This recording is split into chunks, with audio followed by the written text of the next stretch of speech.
Welcome to Live, Let Thrive, a podcast about the Airbnb life, the share economy, and everything in between. Here are your hosts, Myka and Steve. Back to another exciting episode of Live, Let Thrive. And it doesn't work as good with Skype, but we're getting at it, man. Because we can't do the vocal harmonizations with Skype because it cuts one of us off when the other one talks, right? no, I don't think it does. Oh, okay. Well, then I'm wrong. But, Welcome back. It seems like forever since we've done the last one, even though we're wearing the same clothes. Yeah, same clothes. Yes, sir. What? You record 2 episodes at a time? You crazy? Yeah, we actually haven't done this in a while, though, man. Yeah. We what I mean, a week later you could actually wear something the same, right? It could be, Yeah, 7 days is long enough to go without showering. No, it's possible. This is episode 44. Yeah, 44. We got a lot to discuss. Favorite Airbnb podcast, Airbnb, VRBO, HomeAway, share economy, real estate, etc. podcast in the world. Financial freedom. Boom. The omelet breakers. We're breaking huevos up in here. Huevos. Sí, señor. Sí, señor. So yeah, man. It's good. It's good to be back with a new ep. Yes, it is, man. So, have you are you listed on Booking.com? Yes, I am. You are? I've been meaning to talk to you about that, actually. Glad you brought it up. Yeah, go ahead. Were you going to say something first about Booking.com? No, go ahead, because I want to know your experience, because you can't turn off Instant Book, so I want to know your experience with that. Well, I have 2 bookings so far, but they're way off in the future, so I haven't crossed that bridge yet. I just know that I got 2 bookings from them. Now, question, how are they going to pay you? That's a good question, too. I tried to set up some kind of payment thing the other day, and it was some weird international thing they were asking me for, and I couldn't figure it out. But I guess the bookings were still kind of far away, so I put it on the back burner. But I will be contacting them directly. I need to put that down. If you don't write it down, it's not doing it, right? What Mr. Adam James says. If you don't write it, it ain't going to happen. Trill talk. Yes, sir. But yeah, man. Because I've been hearing, man, you have some pretty weird guests show up from Booking.com. I've only met one Booking.com guest, and I had to turn him away only because I didn't have no rooms. It was like this long-haired dude in a pizza in a pizza. In a what? Pizza? He was a pizza guy, and he just randomly showed up. I'm like, there ain't no room. So yeah, man. But I've heard a lot of people on the Airbnb thing say some weird. You can leave the pizza here though. That's fine. But yeah, I've heard some really weird stories off BDC, as they call it, Booking.com. So yeah, man. BDC, wow. Yeah, that's what they call it. BDC, the Booking.com. I've heard a lot of horror stories. So that's why I was like, because I kind of got off there. I'm like, you can't really vet any guests. Right. But you used it to springboard people to your Airbnb page. Definitely. Yeah, definitely. Hey, that's the one thing to do. If you already have bookings way in the future, just spring them over there. Be like, hey, I only accept bookings through Airbnb, and you just spring them over there. Huh. I'm gonna holler at the guests and see if they were. Better yet, go with. Spring them to your PayPal. Cut out the middleman. You are the money. You are the money. Remember that, folks. You are the money. If you get anything from this show, you are the money. There you go, man. But don't be afraid of that power, Yeah. So we're recording on Skype again. Hopefully this one takes. We've been teasing our guests, Yeah, this one. Every this episode. This is how we're recording. This one's gonna take. This one's gonna be up. Yeah. This one's doing good. All right. I got LLT in the background right here. You got LLT in the background on yours too. Yes, sir. If y'all are wondering, that symbol, that's an L, and that's an L, and that's a T. Isn't that the coolest symbol in the world? Yeah, hopefully they figure that out yet. I think they're pretty savvy enough. We have some really savvy listeners, but we got some smart guests, of course, and listeners. Really, really smart listeners. Yeah. So last episode, I kind of talked about kind of not being so ready to hop back into the work mode if I lose my contract or anything like that. So what I've been kind of doing is cutting back on expenses, right? So one thing I have done that I didn't mention last week is I signed my car up for auto decal, and they pay you like $400 a month to advertise on your car. You just Are put you their serious? yeah. It's like me, Mahogany. I found it, sent it to Mahogany. Mahogany signed us up. It's called auto decal. They'll just pay you. You just advertise their stuff on your car, and it's $400 a month. Up to $400 a month. It's commission based because whoever calls, you know. And then what you can do is take the number that they need to call and just advertise at other places as well. But yeah, go ahead. Now, is there a minimum price on that they're gonna have to pay you? Let's say nobody calls for $100. So the minimum price is $100. You're guaranteed $100 a month from this place. Yeah. And they just stick one sticker on there, or what? One sticker decal on the side of your car. And pretty much, yeah. So imagine us. We only have one car payment, and we're trying to get that paid off. So that's $800 towards that a month, up to $100 or $200. So you know what I mean? Yeah. And what are the specifications? What kind of car does it have to be? Doesn't matter. You can have a hoopty.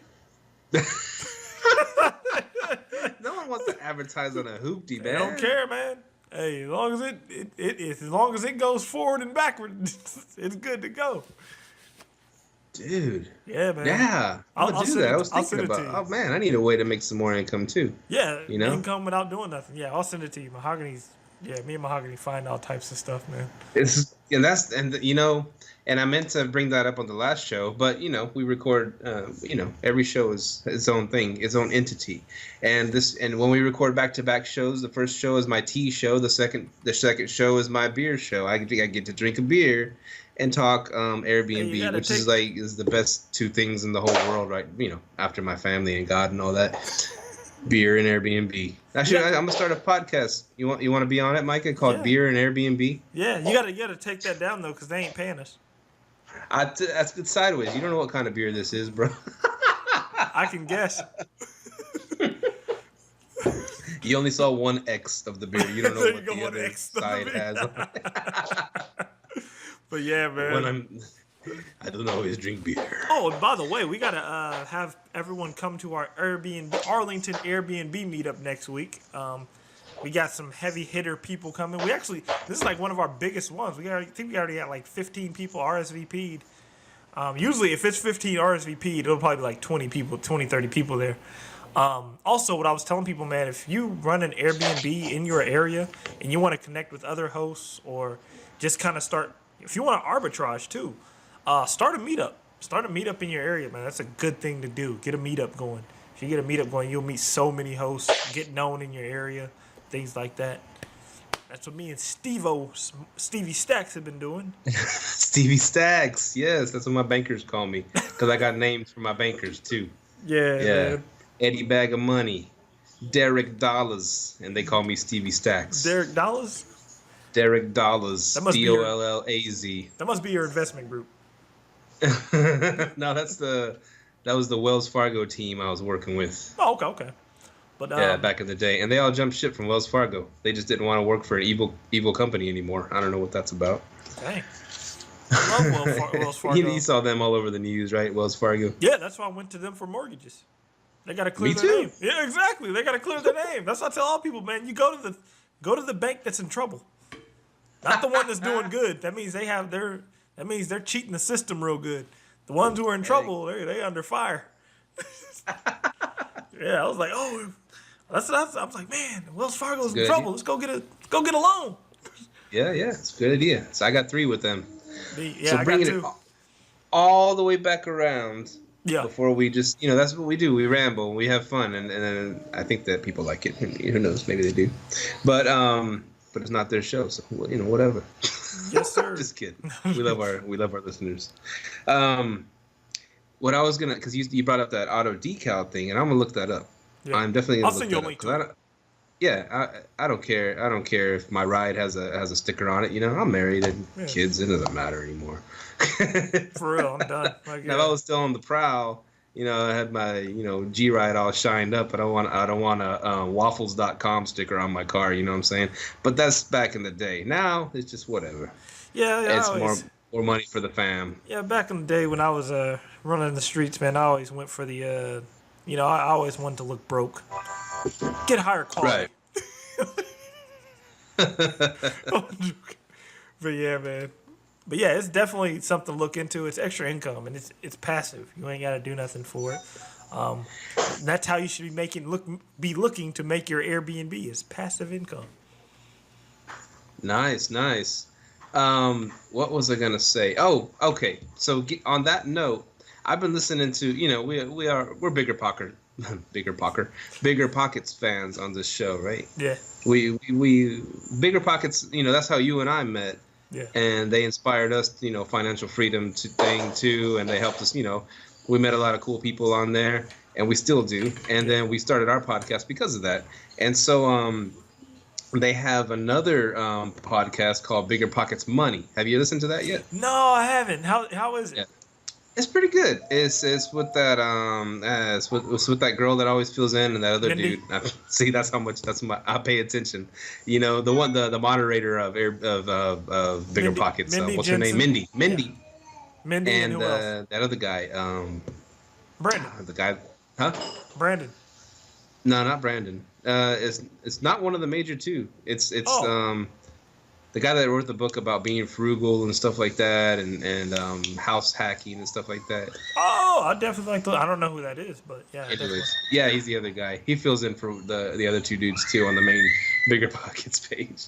So like, what's their main topic about? Is because it sounds like it's getting out of real estate and more towards finance in general.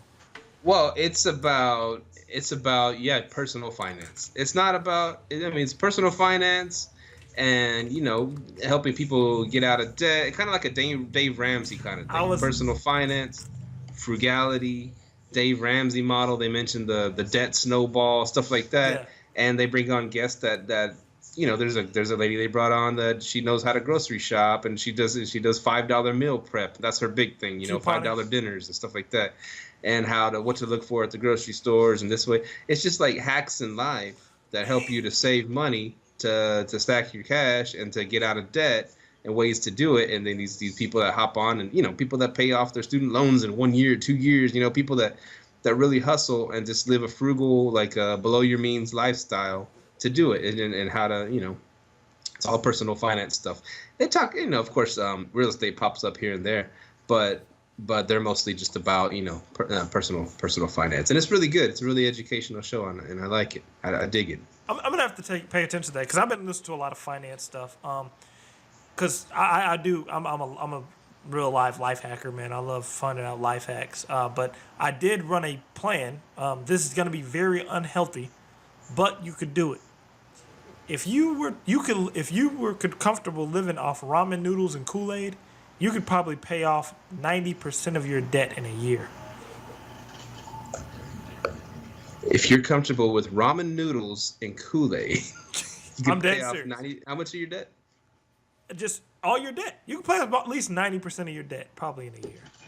Probably not that much. Probably about 40% of your debt in a year. If you were just comfortable living off ramen noodles and Kool-Aid. I've lived off of that before. Me too. College. It happens. College, post college too, and I Yeah, and when I did actually, get a nice paycheck every now and then, I'd be like, or a little bit more than whatever. I worked a day of overtime or something.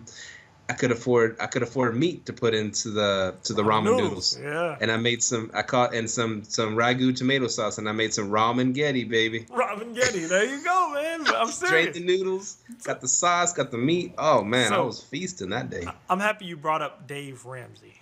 Because he was like a big topic on my last podcast. What are your thoughts on Dave Ramsey and his ideals about credit cards and debt? What are your opinions of Dave Ramsey? I think he's helpful for, let's say, I'll just throw a number out there. 90% of the people out there who get themselves in trouble, Dave Ramsey's the man to go to, because he does say no credit cards, start digging out of the debt, boom, boom, boom, not even a mortgage, blah, blah, blah. And 90% of the people who are plugged into the matrix and go to the work 9 to 5, and they plan to do that the rest of their life, that's great for them. That gets them out of the hole. they're still going to stick to their job. They're going to live frugal. They're going to do this and that. They're not going to go try to buy 100 houses or become like, grow big and big, grow super big like me and you plan to do, or other people plan to do, investors. But for them, it works perfectly for 90%, maybe 95% of the U.S. Workforce out there. He's great advice. But for the other 5 to 10% of people who want more out of life and can and know how to use, I think there's a difference between bad debt and good debt, who know how to use it to help them grow. Like I said, put 3% down and you get a $200,000 house, and you rent it out to somebody and they pay for, the renters pay your mortgage off. That's a beautiful thing. He would be it seems like his philosophy would be against that, because he just took out a $200,000 mortgage, right? Even though someone's paying off the mortgage for you and you only had to put 3% down. In other words, you joined a partnership with a bank. It just seems like he'd be against something like that because he's about zero debt. And I don't see the normal little guys like us growing without using some of that good low interest debt, and using rental potential, stuff like that. Him, yeah, he can grow. He can go buy a $3 million, $5 million house, cash money, because he's worth like $500 million, because he sells books, he's on the radio, he's on the podcast, he's on everything, and he makes millions of dollars. That's my thing. He teaches people, hey, be frugal, go to 9 to 5, but he doesn't teach people his way of building an empire. And that's where we are, and this guy I was listening to on Choose FI, he was pretty much saying Dave Ramsey's the elementary school of finance. That's really what it is. And I was like, and he goes, no, I'm not. He goes, I'm not knocking him. He goes, it's just he's elementary school. He's like, get out of debt. Okay, yeah, you're out of debt now. What? Oh, well, stay out of debt. Just live, do this. Don't get credit cards. But I live off credit cards. I love credit cards. I haven't used cash in almost 3 years, and I have no credit card debt. All my credit card debt's paid off by somebody else. So, you know what I mean? He doesn't teach you how to leverage things, like leverage credit cards, leverage real estate. I hear people all the time to me who are uneducated about real estate. They're like, well, you get a mortgage and you never really own it, and they can come take it. I'm like, what do you think they do in an apartment complex? At least you can build up some equity, sell it, get some appreciation, get some equity out of it, But, yeah, I've always wondered about Dave Ramsey. I actually would like to have a sit down with him one day to tell him have a sit down. Yeah, so I could tell him how much I don't go with his thing of debt, and I have no debt due to it. Well, I have no credit card debt. I do have debt, but not like the credit card debt stuff he's talking about. Oh, wow. That's pretty much sums it up for me too, man. Yeah, man. If you know how to do it and be responsible, which, like I said, unfortunately, 95% of people might get in trouble trying to do stuff like that. But if you have a good track record of keeping up with your finances, and you can do it responsibly and borrow responsibly and pay it back responsibly, then you might be breaking a bunch of his rules. But I listened to a lot of podcasts, and there was this guy that came on, and I think BP, they always ask, Bigger Pockets, they always ask a guest if they know he's a Dave Ramsey fan. They're, oh, so you're a Dave Ramsey fan. How does that affect, and the guy responds, oh, huge Dave Ramsey. I love Dave Ramsey. He goes, well, how does that help you, and how do you how are you a Dave Ramsey fan, and then you still invest in real estate, and you still use debt to grow and all this? He goes, well, I view it this way. My debt, that side, the real estate side, that's my business. My personal finances side, I'm Dave Ramsey all the way. I keep my personal finances and zero debt, no credit card debt, this and that. Personal finances, I follow the Dave Ramsey Bible. But my real estate side is a business, and a business uses debt to grow. So that's how he sees it. Two different entities. Yeah, and then that's how I look at it. I mean, you use debt, have somebody else pay the debt off, and you grow. You take the spread, pretty much. It's pretty much what I do with my Airbnbs. I take the spread. Somebody else pays off the debt, and I get reward points, and that's either money in my pocket or money that I can use to travel. I'm actually wanting to start a blog about life hacks, because I'm starting to learn a lot of, like, the more we dive into Airbnb, the share economy, you start to learn a lot of life hacks, because the goal of the share economy is to own nothing and control everything, right? Right. that's the goal for each of the share economies. Like right now, I think, you know how you can lease cars? Right. I wonder how that would work with leasing a car and just making it a Turo 100% of the time. You know what I mean? Like, you don't own it. You have insurance on it. You just lease it out on Turo. It's like you're subleasing it. Yeah. You Yeah. know? Until What, I still have trouble. I still have trouble with Turo what's your because trouble? I guess I see it, man. And it sounds all good and it sounds all fine and dandy until someone drunken drives in your car and kills somebody, or someone gets in a wreck and destroys your car. Good luck with your insurance and all that stuff, man. I don't know. They say they cover you with the $1 million policy, just like Airbnb's $1 million policy. That's true. I just don't know. I don't know. Yeah, that's true. That's true. I just don't know. I just see a lot of problems happening, and your insurance company, what are you doing renting out your car to somebody, kind of thing. We're not going to pay for crap. Yeah, that's true. That's true. Or if someone gonna sue you, your insurance company saying you're on your own, bro. We said you could drive the car, not someone else. I don't know. Just my thoughts. That's a good question. I mean, because that's how I'm looking at all of the share economies. How can you sublease all of it? You know what I mean? Like the Turo, like Uber.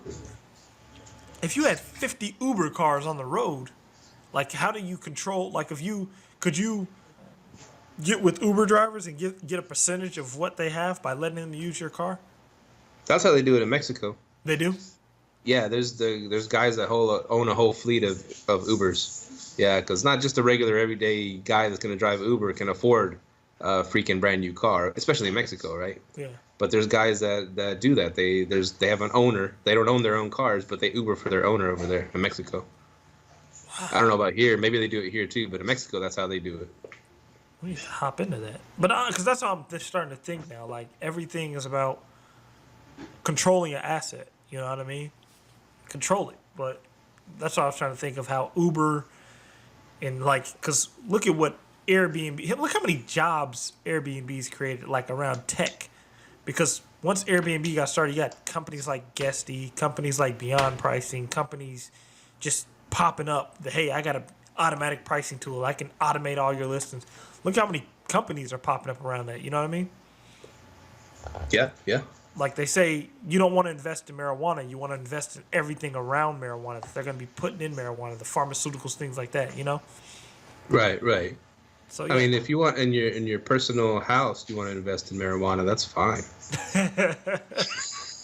A lot of people are doing that now. Yeah, because have you ever got any hits from that? What is it called? Bud B&B. What is it called? Bud and Breakfast? No. Bud and Breakfast. I think You still haven't got any hits. I get a lot of views. I'm actually going to log in there right now. I get a lot of views, but I don't think it's. I don't know if it's my area that I'm in, but I just don't think they're up to par yet. Like I don't think they've done enough advertising to be there yet. You know what I mean? I think once they do that advertising, they'll probably get there. But yeah, like right now, I have probably a bunch of views. I haven't logged in months, by the way. But I think I have a bunch of views, but no confirmed guests yet. I have Go ahead. a question to ask you. Yeah. That was a good build up to the question, right? I have. Anyways, all right. We talked about last week the condo in Padre that in works on getting. I'm buying. I know I shouldn't buy. I should control, or there's some. I don't know. If we're gonna use it for ourselves in the future, be our little retirement place. I'm comfortable buying it, especially I see big things coming to the island of South Padre Island, Texas. Mm-hmm. And anyways, I have my banker dude. He used to work at Wells Fargo. Now he works at another bank. It's more like an independent bank and smaller bank. And so he can do more creative stuff than Wells Fargo, right? Yeah. And he doesn't have to follow the corporate protocol. But one of the things that I'm kind of contemplating over, let's say, for example, I'm gonna do a 30-year fix, right? A 30-year fix. And the interest rates have been going up lately, so it's kind of sucks. But let's just say 5%. Yeah. And then that's going to be fixed for 30 years. Or they're offering like a 10-year, they call it a 10-year arm, right? Mm-hmm. So a 10-year arm would be for 10 years, they can knock those points down to like 4.4%, and I'll be paying that for 10 years. And when that 10 years is up, it kind of like refis to what the current rates will be in 10 years from now. You know, what the rates will be in 10 years from now, which is kind of a gamble in a way. I mean, you're paying off more of the place, your payments are cheaper, but when that 10 years hits, it could be like, what, 9-10%. You never know. For real. But the thing is, here's the other caveat. By that point, you would have paid off more than 20%, and you might refinance it somewhere else. I don't know. You'll have options. You won't just be stuck with whatever they're going to give you, or you can just decide to sell it. You know what I'm saying? You can decide to sell it. Or, yeah. And the difference of price, real quick, before I'll give you the rest of the scenario. So the 10-year ARM with with the 4 point whatever, it's going to be like $860 a month, everything included, HOA, all that stuff. And the 30-year fix is going to be like $910 a month. So 60, that's 40, 50, that's, you're saving $50 a month, right? And you're paying more of it off, and lower interest rate, blah blah blah, lower payment. So what would you? It helps on the cash flow end too, because you're paying less, and you're cash flowing a little bit more, even though it's only $50 more. You're still cash flowing a little bit more. What would you do in that situation? I'm actually happy you asked me that, because I'm moving into because my dad asked me something. He goes, "Have you thought about putting extra money down on your mortgage?" I'm like, "Yeah, I have." I'm like, because he goes, "I found out on one of my places that if I put $70 more down on my mortgage, I can have it paid off in 15 years, just $70." So I was thinking, what I would do in your case is, I would do just a regular 30 year, and then just attempt to pay it off in 15. That's how I would do it. I know it's a little bit different. You just have to be disciplined enough to put that extra money down. Now, with that same logic, why don't I just do the lower interest one and then aim to pay it off in 10? You don't know what that interest rate is going to be in 10 years. No, but if it'll be paid off in 10 years, it won't matter. Hold on, you said a 10-year ARM, right? 10-year ARM, which means you have 10 years of that same locked-in 4.4 interest rate. Okay. So I could do the 30 with which is a whole nother point higher, whatever, or, whatever, it's going to be higher, right? Mm-hmm. And it's going to stay that way for the whole 30 years of the loan. Or I could do the 10-year ARM, lock it in out of the 4.4 interest rate, and in 10 years, if it ain't paid off, which, who pays off their loans in 10 years, then the rest of the loan will be at whatever interest rate is going on in that time of the, of the economy. You definitely have to look at like a financial expert on that, because by real estate terms, the real estate market crashes every 18 years, right? You've heard that? Yeah, every 18 years it crashes. So 2008 was the last crash. 10 years from now is going to be 2028. The real estate market is supposed to crash in 2026, according to numbers from whatever. So, 10-year ARM, you're paying the 4.4%, 10 years down the line. Let's just say the market crashes in 2026. Mm-hmm. Where's your loan at? Are you paid off? Are you... I think I'll still owe like $56,000 off of a $95,000 loan or something like that. Okay, you owe $56,000. What's your interest rate going to go up to? Now, when the economy crashes, interest rate usually goes tanks. They drop them, right? Don't they usually drop interest rates? To recover, they do. To recover. So you might be in the good. To recover, they do. It's speculating. You know. Yeah, it's speculating. Yeah. That's so what I'm thinking. It's kind of hard to do. Yeah, I'd get a financial expert on that one, because I don't know. Go ahead. And another thing. Oh, okay. But pretty much to refi your house, you got to have about 20% equity in it, right? Is that one of the rules? Ooh, to refi? I think that's like a general rule. You got it. They want you to have, like, let's say I bought a house today and I want to refi it like in a month from now. I can't do it. I just bought the damn thing. Yeah. I hardly have any equity in it. They want people to have around 20% equity in their house before they refi. Yeah. So I could aim to maybe reach that 20% mark within that 10 years, and then I could just hop to another bank and let them buy the loan. That's another option. There's so many options, man. So many options. It's real estate. It's so many options. That's a good one to think about, man. I mean, I don't know. If there's a listener on there, please message us. Please send a message to liveletthrive.com or liveletthrive@gmail.com, because yeah, man, it gets into some and math geniuses, man. That they probably love stuff like this. I'm not a math genius. James Fan and Josh Edegboye, because Josh loves running numbers. That's not a stereotype either. Yeah, he loves running numbers. Yeah. But yeah, man. How's your buddy? How's our buddy of the show, Josh? What is his name? Edegboye. He's good. He's actually looking at a duplex in North Arlington, man. I hope he gets it. I think he put an offer in on it. So. Is he the one that bought the house in South Dallas? Yeah, he backed out.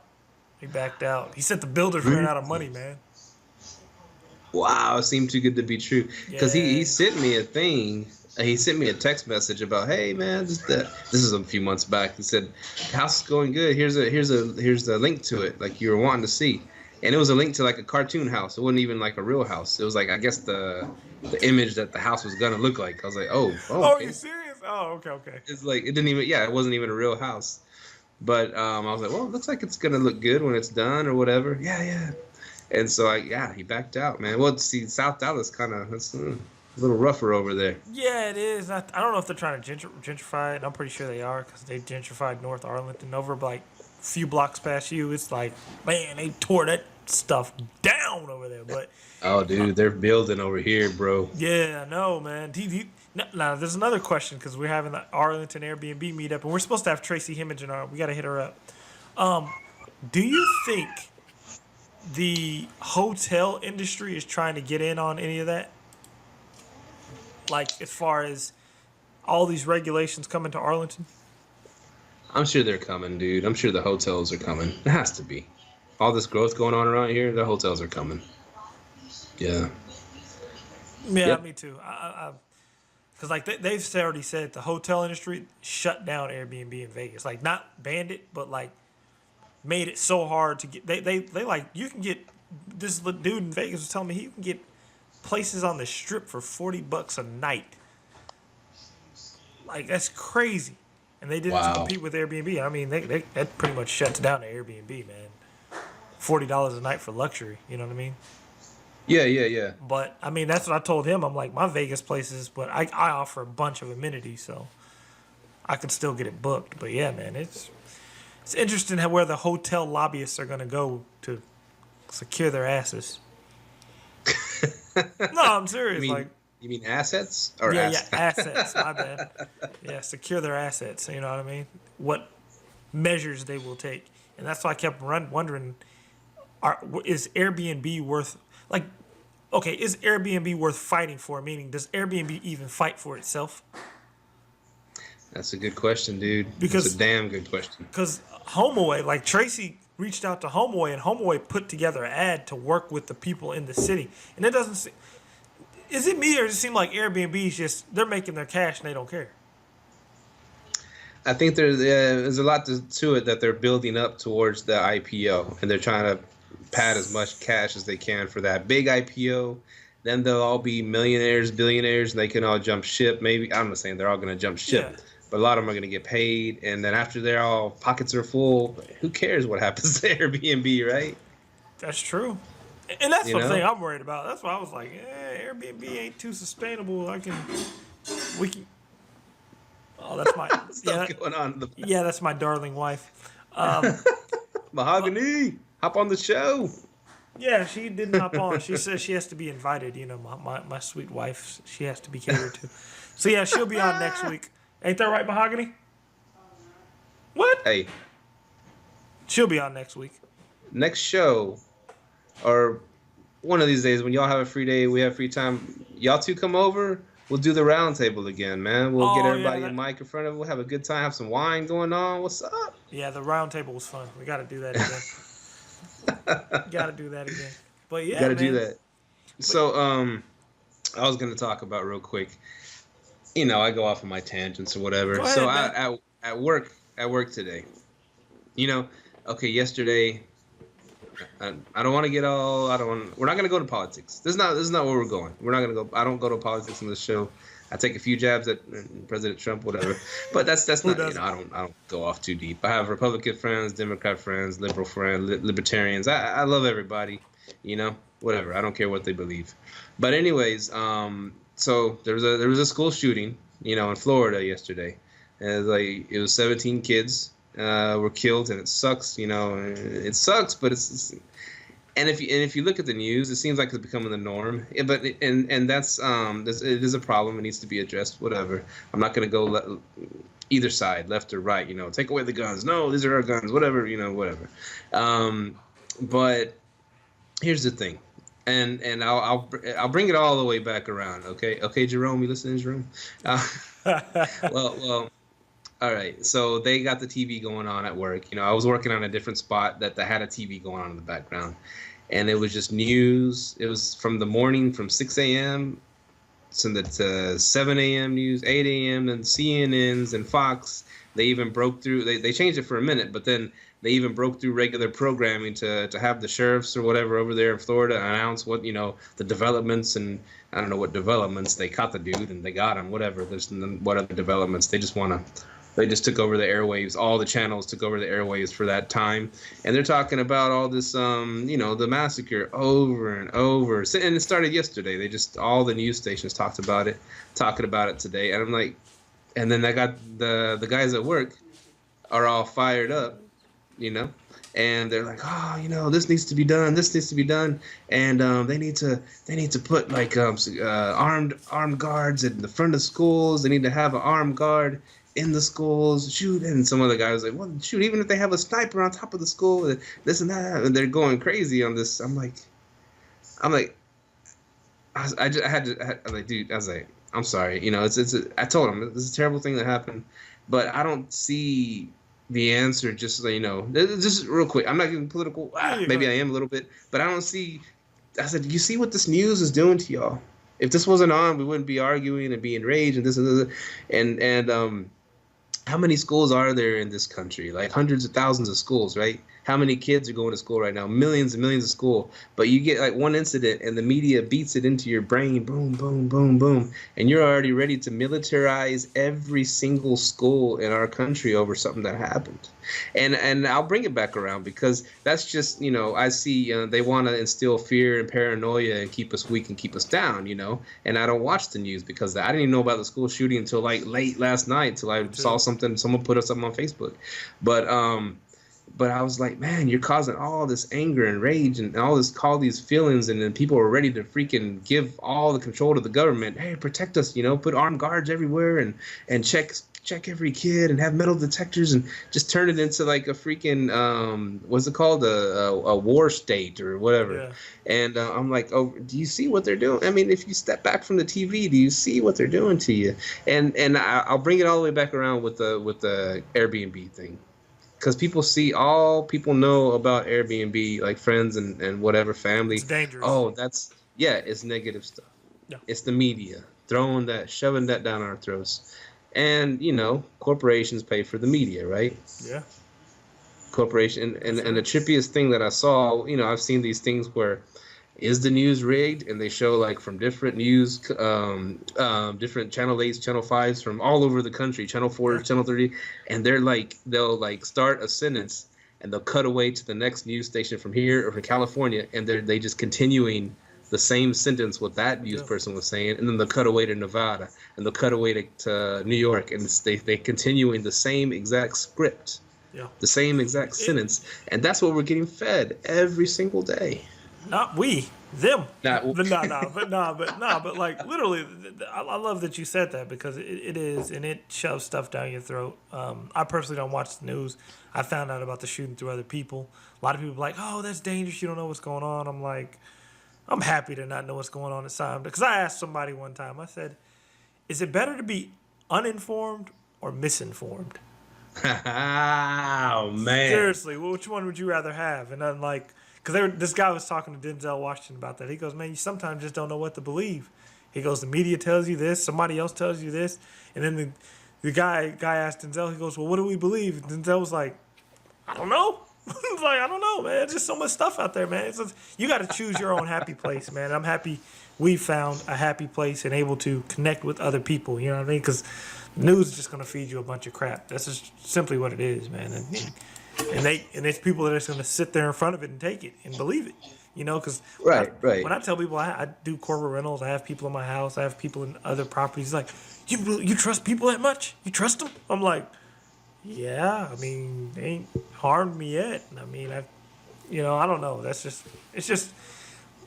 It gives you a bad vibe about people in general. You know, the media. I think Malcolm X said it best, man. If you control the media, you control the minds of millions. Oh yeah. Seriously, man. But yeah, And man. that's what oh man, where was I going with this? It slipped out of my head. And Hotel lobbyists. okay.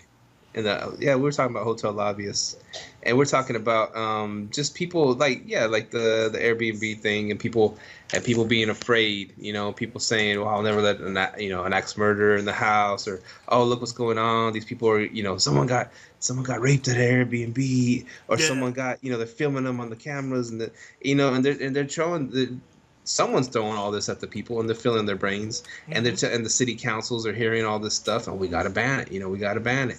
And it's just the mass hysteria that they try to keep people in, and you know, unplug, step away. I've had friends like up in the left coast, for example, and we have fans out there. Shout out to Sue. What's up, Sue?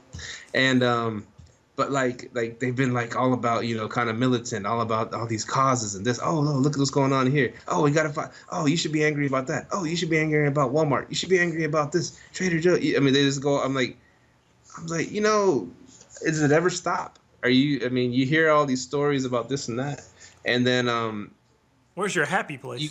I'm saying I said, really, you could choose. You could look up all this stuff on the Facebooks, on the news, on whatever you get your news from. You could choose you could find somewhere in the world that injustice is taking place and choose to be angry every single moment of every single day of your life, or you could choose to be happy. I mean, it just depends. How do you want to live, you know? Letting and thriving. That's how I want to live. And that's what. And then, okay, back to the renting our own houses, short term, long term. I'll bring it back to that because, you know, that's what I think, you know, it comes from it comes from the media, it comes from the government, lobbyists, whatever. But it's kind of saying, look, you humans, you people, y'all can't control something like renting out a room in your house. Y'all can't control renting out of your house. Yeah. You can't do it. You're just incapable. And look what happens when you try. So let the government run everything and let the hotels do their thing. You know, it's just like telling people, you can't do this. You're not capable. So we're going to take that right away from you. As soon as you start giving them rights to stuff to take away, man, that's it. You just lost control. This kind of goes back to how we're going to bring this back around to Airbnb. No. Sorry. No, this goes back around to, okay, the lady who was saying, okay, I'm going to go ahead and answer her question because she kept asking. Her question was, how do I go up to people and let them tell me to Airbnb their spot? Most of you are going off a flawed. That way is flawed. I'm like, quit going up to people and asking them to Airbnb their place. It's not going to work. Airbnb is looked at as bad to the media. I'm like, you go up to them and you go up to them and sublease their place and put a corporate renter in there. That's all you do. But a lot of people don't understand that. They keep saying Airbnb. I'm like, Airbnb has a negative connotation in the media, and the people that you're usually going to be going up to are baby boomers and who watches the media, CNN and Foxes all day. The baby boomers, the people with the properties. They ain't about to listen. Hey, can I Airbnb your property? Hell no. That's where the people are throwing New Year's parties. You know what I mean? So, that's why I tell people, change your language. Change what you're saying. You know, they will let you get their spot if you know what you're talking about and what you're doing. Also, you need to have a portfolio, you know? But because Airbnb, I ain't going to lie, in the media sense, Airbnb has some bad negative connotation behind it. Because, like, baby boomers hate Airbnb. Let's just be honest about it. They don't want to do nothing with it. I mean, I'm not a big Airbnb fan myself. I truly look at Airbnb as my exit strategy now. Meaning, I use it as downfall times. Hey, if I have a slow season, I used to be the opposite way. Airbnb all the time, then corporate during your down season. I'm completely opposite. I flipped on that. But, yeah, man. Media will do that to you. Yeah, big time. So unplug No, and I ain't enjoy gonna lie. life. I ain't gonna lie. At my job, You they're go to like, Padre. at my, Um, my job, they were kind of talking about it too. They were like my job. I'm like the youngest guy there. I'm 28. I'm the youngest guy there, and they were like, man, they're like, because they just kind of start talking about it in the sense of, okay, you can kind of take a gun anywhere, right? So people kind of start giving their opinions on packing pieces at work, and so my boy, the supervisor in the back, he goes, I'll just say this: if somebody walks through that door with a gun, I'm gonna suggest all y'all duck, cause he ain't taking everybody out. If the news comes in here talking about there's an active shooter, they're going to have to say there's some active shooters up in here. Because we ain't going out like that. You know, he goes, you better say there's some active shooters up in here because we ain't going out like that. I was like, and I don't mean to corral. I don't want to crack a joke about it because it's a sad situation. But, Right. all the time, it's stuff that goes on, but and I know the gun control thing is gonna be brought up. All that politics is politics. Oh, yeah, the left is speaking their thing, the right speaking their thing, There you and go. all that. Everybody's got an opinion now. Yeah, man. Yeah, it's easy to come up with answers after the fact, right? Yeah, that's why we're in the middle, living, letting, and thriving, man. Living, letting, and thriving, bro. And yeah, how do we segue from that huge little detour we took? You just jump on to the next topic, right? You got anything you want to jump on to? Man, Mike, dude, I got a lot of stuff I had to jump on too. let's do it. Oh, here goes a tip for corporate. Like if you have a corporate lease, they're going to be there a few months, and to save them on going grocery shopping and cooking dinner. This is if they're interested in it. Have you guys heard of Dinnerly? Okay, Dinnerly costs you. No. Dinnerly will deliver all the groceries to your house and you cook it. They deliver these healthy meals. For one person, it's like $40 a month. For like my family, we use it and it's $70 a week. No, $40 a week. It's $70 a week for us. And me and Mahogany were thinking like, what if we had Dinnerly delivered to our corporate clients, man? That'd be pretty dope. So then they're not paying for any. We're almost like Google. You get a place to sleep and some food. Beautiful. That's another suggestion. You guys check out Dinnerly. They aren't paying us for advertisement, which they should be. But check them out. Dinnerly. We'll put it on the show notes. Yeah, man. On that reminds me, because this March coming up, this coming March, which is next month, we're going to Corpus Christi for spring break, right? Mm-hmm.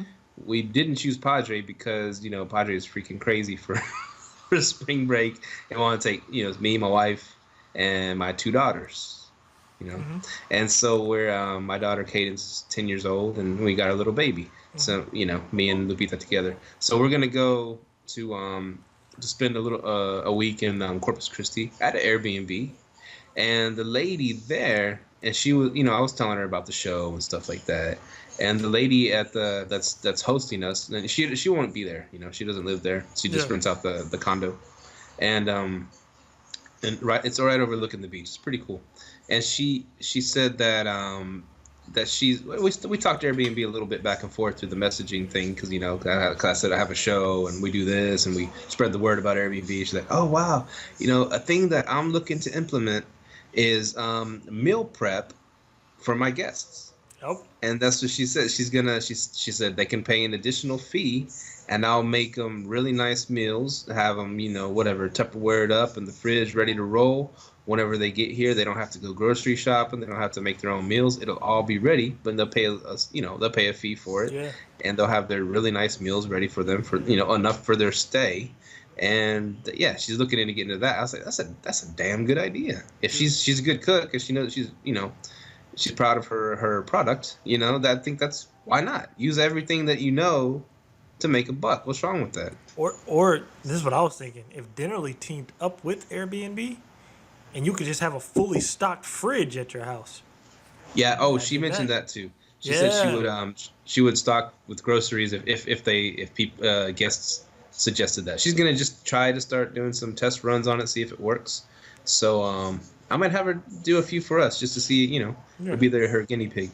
Yeah. Oh, But that's cool, and that's what's cool about people that start Airbnb because they start looking at different ways to get income. They're like, this is cool. I'm using something that I already had, and I'm making money off of it. What else can I do to make money? It sparks that entrepreneurial spirit. Yeah, and that's like you said, people that aren't business people start Airbnbs because it's easy. They gradually become business people, right? Most of them. Some. Yeah, some do. The innovators do. Like her, she's an innovator. We're innovators. Another thing, these new locks that are coming out. So check these locks out. They're called Prim Point locks. You can connect to these locks anywhere as long as you have a LTE cellular connection. That's top of the line. They're called Prim Point. LTE cellular. What is that? Just a cell phone connection. You don't have to have internet Wi-Fi. You just need the connection to the internet through your You can have it through the cell phone carrier. Yeah, so that's pretty dope. I haven't looked in. I looked into them, but I haven't used them yet. So I'm not gonna say they're good or bad. But a guy was telling me about them in the Airbnb for landlords page. Got to go there for all the latest information. So you said, well, you have a Wi-Fi locks, right? Yeah, but these are better. I don't need to be connected to Wi-Fi. Oh, really? How does that work? Straight through cellular. Oh, so it's like a cell phone on your front door. I love it. Yeah, man. Awesome, it's called Prim Point. Yeah, man. I was like, dang, I was in the Airbnb for landlords group, man. If you want to learn the latest tips and tricks, hit up Airbnb for landlords. The top-notch Airbnb gurus are in there.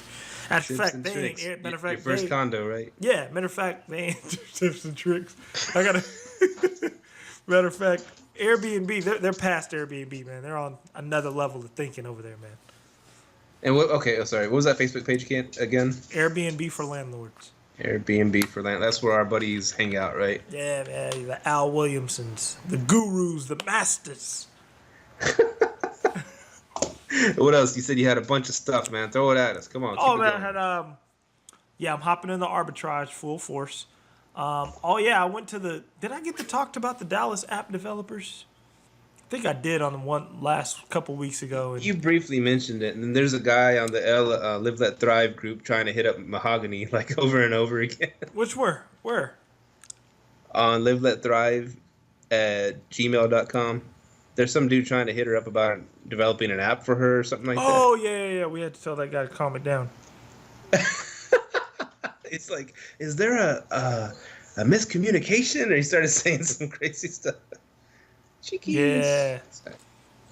But this is a funny. If this is gonna be our first ep on YouTube, you get to see my dog and you got to see me drinking a beer. So that's okay. This is like our third. Not every show is like this that. This will be our second or third ep on YouTube. It'll be a second or third. I think this is the full. I guess full, right? Yeah, full episode. The first full one, hopefully. And yeah. So the apps. What did you learn about apps? You gonna make an app? Trying to. Well, it's not about an app. It's about an API, and I just can't get it figured out. If anybody can figure out how to get a private API, a lot of people are saying you can't do it. Who do I have to pay? Is pretty much what I'm trying to get at.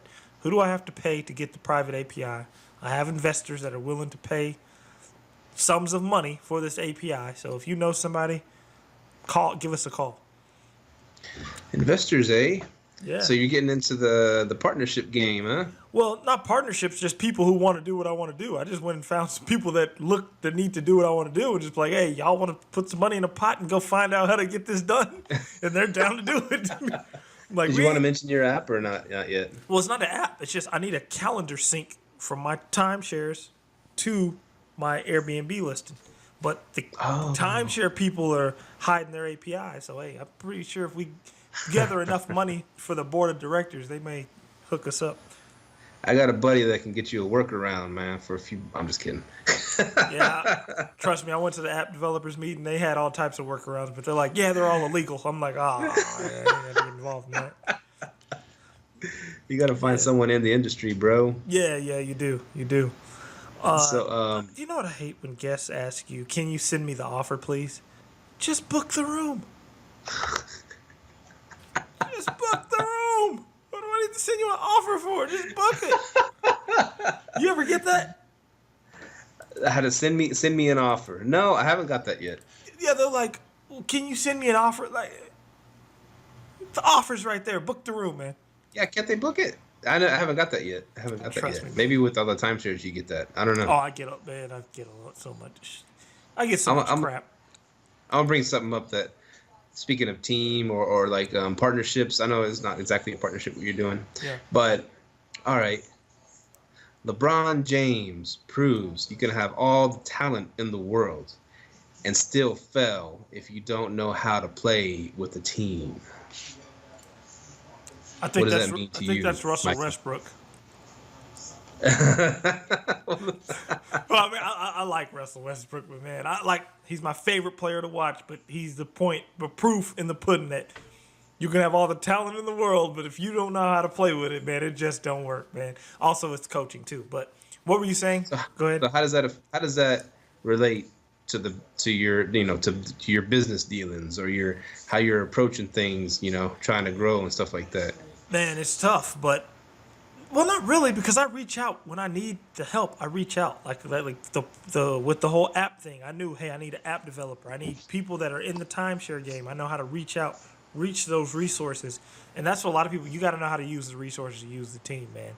Because at the end of the day, the goal is you got to know what the goal is. And you know how to get to the goal. That's matter of fact. Speaking of LeBron James, people always say I'm critical of him because I always choose Kobe over him.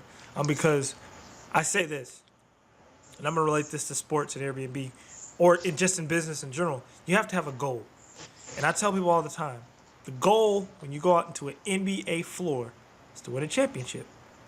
I'm like, there was a time that Kobe had mastered that. He's got one of the top 5 rings. He mastered it because went to 3 straight finals twice, I think, in his career. Didn't win them all, but he learned, got better, and that's just with real estate and anything. Keep going, keep going. Remember your final goal. Stay focused on the goal. Exactly. Straight up, man. Excuse me. And what else was I gonna ask you? How? Okay. This is one of my goals. I'm gonna be getting that place in Padre, right? Yeah. God willing. And I'm going to get a hold of Elon freaking Musk. I don't know how. I don't know. I have no idea how. Anybody, any of our listeners know him? Hook me up with him. And but I will get a hold of Elon Musk, man. Somehow, some way. It's my goal. I'm gonna tell him about the SpaceX condo I'm gonna be making over there. You know how where he's always welcome at. You know who I want to get on the show? It's far fetched, but we're gonna get him on this show. Who do you think I'm gonna say? Grant Cardone. Yep, I'm gonna get him on this show. Well, have you reached out to him yet? I've been busy. I'm gonna do it though. I have to find a way to entice him. I'm gonna tell him your plan's full of crap. Come follow us. Come follow us. I think he likes a good challenge. Speaking of thinking of different ways to do things, right? Yeah. Thinking outside the box. Yeah. Like I said, at work, or I might have mentioned in the last episode, or this episode, sorry. They had the TV on all day, Yeah. and no one was around. I flipped the thing to some whatever channel, and there was a channel, a Discovery Channel or something, and it was a show called Airplane Repos, right? We were just talking about where that. guys go and repo these like private jets and stuff, And so I don't know, it's reality TV. It's freaking staged and all this stuff. Anyways, but one thing that stood out that was kind of interesting on this staged fake reality show, whatever they claim that it's real. This guy went to go in the daytime to go repo this place because he said repo this airplane because they said, well, the guy's dad is the one that's turning him in. He wants you to take this plane back, and they want to repo it from here, wherever, and fly it to El Paso. That's where the original owners are. Blah blah blah. Yeah. And so he's like, all right, well, the dad says, well, the son's not here. You can go ahead and take the plane now, get it out of here, whatever. I know he hadn't paid it and blah, blah, blah. He goes, this is kind of weird. Okay, whatever. But I'll take a free and easy repo any day. No one's chasing me, blah, blah, blah. And so he gets to the plane, and actually the son was there. He's running out. He's like, hey, you taking the plane? He's like, yeah, I'm repoing it. You didn't pay it. He's like, oh, yeah, I understand. Here's the keys. here's the log books, because apparently you need the maintenance logs. That helps the value of the plane, because they want to see how old it is, how many, all the repairs they've done. It helps the value, big time. So here's the books, man. Here's the keys. I'm sorry, here, you can take this back, whatever. And original owners in El Paso. So they take off in the plane, him and his buddy. And so, this is an easy repo. And they're flying. Man, this thing is not going up a lot, It feels like it's like weighing down. I don't know what's going on. And so they said, man, we got to stop. We got to check this out. They landed at some airport on the way to El Paso. And they started looking at the plane. They opened the cargo in the back, and the cargo, and it was like full of these big metal boxes, right?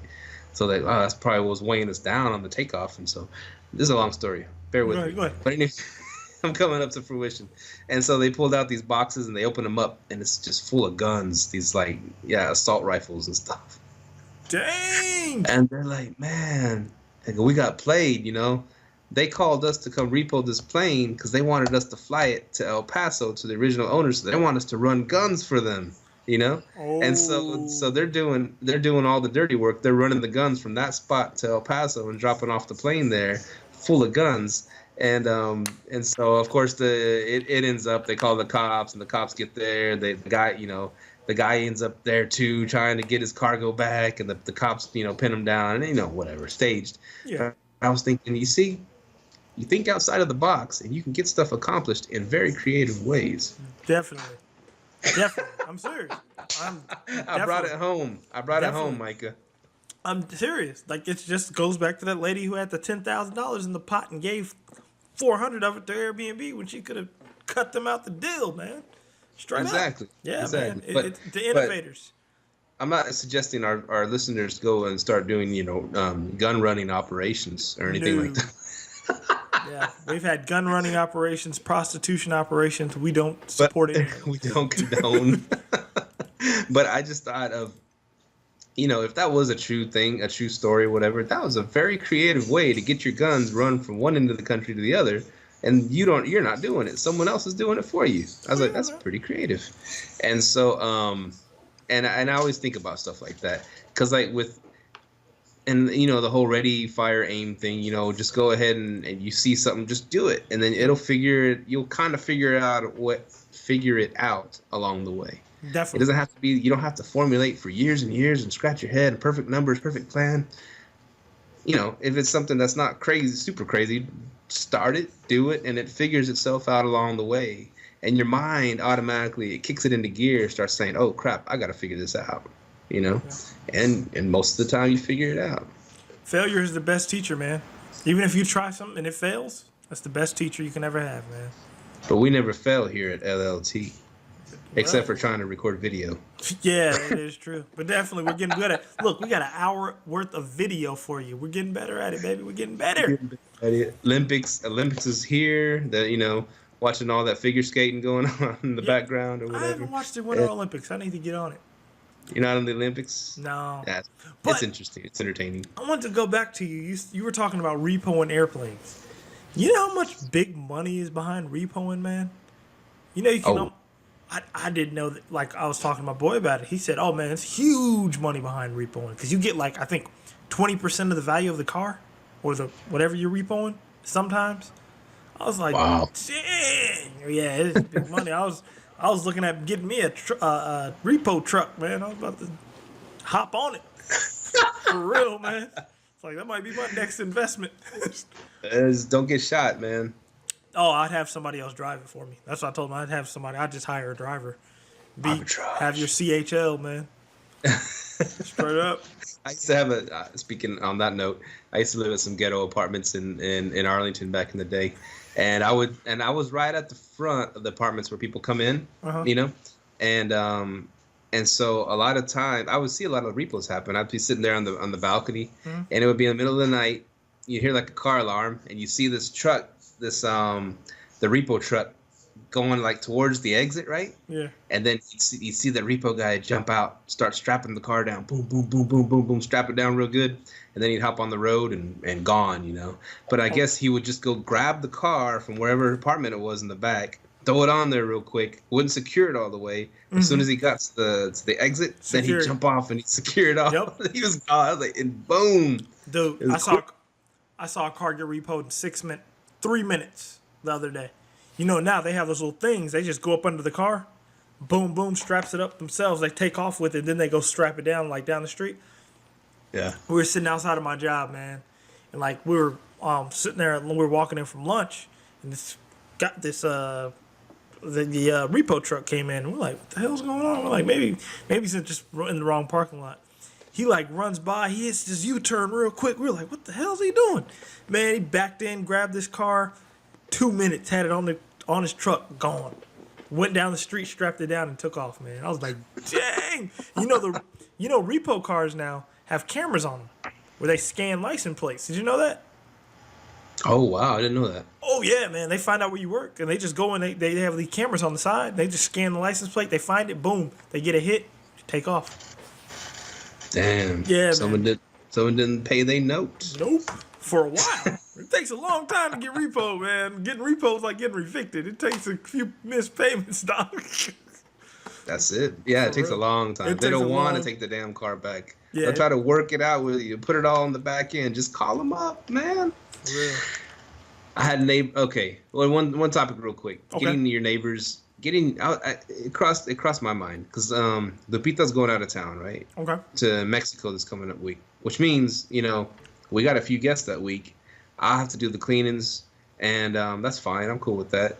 And but I was thinking this can't happen all the time. We got to have somebody like what if we both go out of town? We're not gonna shut down our Airbnb operations. We got to have a cleaner. And that's when I was thinking. I wonder if it's a good idea to involve your neighbors in the whole cleaning your house process, and you already do it, and that's a beautiful thing. And I was thinking, I have some Mexican neighbors like catty corner to where we're at, and they got like Mexican 3 young daughters, and they're always out there mowing and stuff like that. I mean, they put their daughters to work, which is admirable. A lot of people don't make their kids work, but they got them out there in the freaking summer mowing the dang yard and doing all that yard work and stuff. Like, I bet they would I say, hey, if I pay them like $50 or whatever, would they go in there? We'll teach them how to clean the house and stuff like that. Would they do that? I bet they go for that. And that's involving your neighbors and keeping it like a nice Airbnb friendly street. You know what I'm saying? Hey, that helps, man. Because even with like me automating all these listings, it's just involving people. Like people who don't have jobs or something, man, they'll pay $100 to do a few tasks for you, man. Like, you can get on wherever and get somebody to enter data for you, because that's all I really need, somebody to enter data for me. So you can find those people. It's just a matter of using your network. That's a good way, using your own block. Yeah, good suggestion. Nice. Instead of fighting with your neighbors, involve them. Get them paid. Get your neighbors paid, yo. Definitely, man. Definitely. Any more topics you wanted to hit up? Man, we've been running for an hour and almost 10, man. Yeah, we're doing good. Yeah, I think we should call that one. Cause we got good guests coming on next. Real quick, I got a joke. Yeah, I got a joke for you. Go ahead. Why does Snoop Dogg carry an umbrella? That I don't know. For drizzle. Wow. Did you? You must have been listening to what's that called? The My Dad jokes. Were you listening to that? That one, I do listen to those sometimes, the dad jokes, but that one I've known that one for a little bit. Oh, okay. It was drizzling the other day, and I told that in the break room at work, and everybody was busting out. But it was for drizzle. Yeah, send that into My Dad jokes so they can use that one. I'll do that, man. So yeah, if that's where you want to cut off the show, we talked about a lot of stuff. Chinese New Year's here. My current guests are like in town celebrating the Chinese New Year. Apparently, it's a big, huge celebration thing. I told him to leave me some food behind. Yeah, man, we're doing the damn thing. We're doing the Airbnb thing. We're doing the share-conomy thing. Doing the corporate rentals. Doing the real estate thing. Living our dreams, because you got to make it happen. No one's gonna make it happen for you. Yeah. Government ain't gonna make it happen for you. You can bitch and complain to the government all day long. They don't give a damn about you. You're just a number. They're not going to do it for you. You got to do it for you. You got to jump in there. You have like Adam James tells us, you got so much power in you. So much power. You can do whatever you want to do. Definitely. And what's that profound question he always asks? Okay, if you look what you're doing now, And if you continue doing the same thing now, what do you think your results are going to be like in 10 years? You know, and that really, he brought it. He brought it, dude. He brought the game that day, man. He brought it. I like Adam. Shout out to Adam. And yeah, so do it. Don't be scared. You know, we're here for you. You need any questions, anything answered? If we can't answer it, we'll find someone that knows. You know, and yeah, we love all you guys. Thanks for listening. Thanks for being great fans and making this the best podcast out there. What were you gonna say? To add on what you said, man, keep doing it. Don't be afraid of failure. Straight up. That's my biggest thing is don't be afraid of failure. Do it. Whatever you do, don't overthink things to where you're afraid. Because if you overthink things, you're going to be afraid to jump in. Just jump in. Don't overthink it. Do it. You will find success. Exactly. You might fail, but you'll find success. Really, there's no... Matter of fact, as my man Kobe Bryant said, failure doesn't exist. There's only learning. Ooh, nice. Straight up. Where can they find us? Subscribe and rate us on iTunes. Send us an email, liveletthrive@gmail.com. Call us 469-300-9100. Like us on Facebook. Subscribe on YouTube. Like our Facebook fan page. Follow us on Twitter, Stitcher for our Androiders. And check out My Southern Soapbox by Julie Bonnie. Get all your cleaning tips. You will never get another 4 or 3-star review on your cleaning again. Peace. Boom. Adios. Thank you for tuning in to this week's episode of Live, Let, Thrive. Be sure to tune in next week for all the latest in the world of Airbnb and all that entails. Bye-bye.